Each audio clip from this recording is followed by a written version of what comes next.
els bancs no han de ser rescatats. Els bancs se'ls ha de deixar caure i els banquers han de ser jutjats, només faltaria. Què més? Doncs el que hem d'evitar és la vergonya de la pobresa a casa nostra. Encara ahir deia el diari que el PIRMI s'ha rebaixat. Què va passar fa 2 anys, quan el govern de Convergència va arribar al poder? Va retallar el PIRMI. Moltes persones van quedar amb dificultats per tenir recursos mínims. Què va estalviar el govern?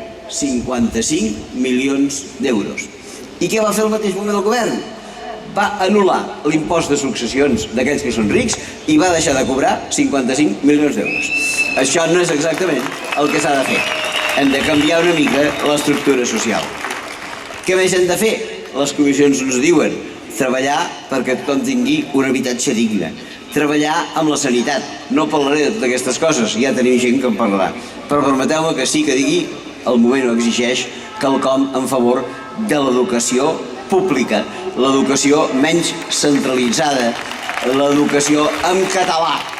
I en aquest moment us voldria demanar un fortíssim aplaudiment pels nostres companys de les Balears que han fet una demostració clara de quina manera la gent pot treballar en aquest.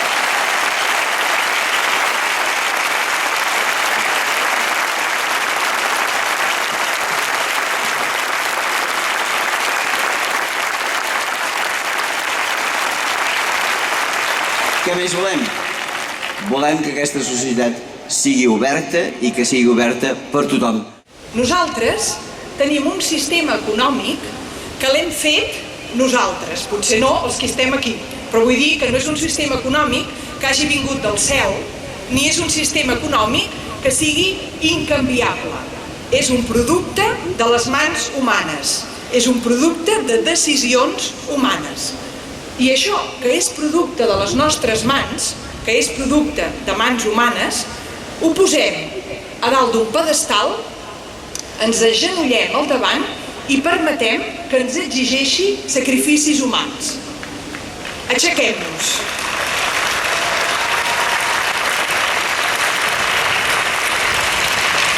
Ja n'hi ha prou d'idolatria. Aixequem-nos, agafem això que és producte de mans humanes, analitzem-ho i si ens sembla que aquest sistema econòmic està al nostre servei, mantinguem-lo. Però si ens sembla que aquest sistema econòmic no està al nostre servei, canviem-lo. Que volem un canvi de ruptura. El que cal és aquest desig de canvi, organitzar-lo, i organitzar-lo amb una alternativa política viable. Aquesta activació de la subjectivitat política, per tant, no és només venir un dia en una plaça, que és molt important que avui sigueu tots aquí, sinó el que també hem dit en tots els parlaments previs, la importància que tenen les assemblees locals i la importància que té que aquesta responsabilitat pel canvi no l'esperem, no només dels polítics i dels qui ara governen, que això ja ho tenim clar, sinó que dintre del procés constituent tampoc l'esperem d'un grup dirigent o d'un grup que ens hagi de dir què hem de fer. Aquest moviment assembleari des de la base és l'única possibilitat que tenim de que aquesta idolatria de què parlava cessi i acabi en el nostre país. Som anticapitalistes perquè estem a favor de la llibertat. Una forma diferent, però no només parlar. També volem actuar des del procés. I per tant aprofito aquesta meva intervenció, que és l'últim Parlament que farem avui, per anunciar la que serà la primera campanya del procés constituent. I ara s'hauria de desplegar una cosa. No? Molt bé. Molt bé, aquí veieu el lema de la primera campanya del procés constituent, que es titula Construïm la República Catalana del 99%.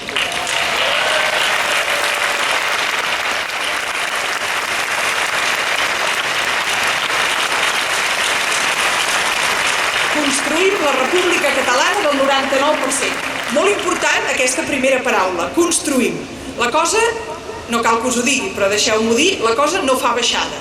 Ara fa goig, a més, jo també estic molt contenta del sol. Divendres vam fer la roda de premsa aquí amb l'Arcadi, jo vaig passar molt fred, vaig pensar com diumenge sigui així patirem. estic molt contenta de que tinguem un bon dia i que hi hagi aquest clima tan entusiasta. Però és veritat que aquesta paraula construïm crec que està molt ben triada per aquest lema, perquè dona la impressió de que haurem de treballar. I és que és així. No només celebrem, no només fem festa, això demana feina i demana sobretot compromís. I aquest compromís que l'estic predicant, diguéssim, a les persones que ja el teniu, però em sembla que és important de destacar-ho avui. Aquest compromís en la tasca de construcció ens necessita a totes i a tots.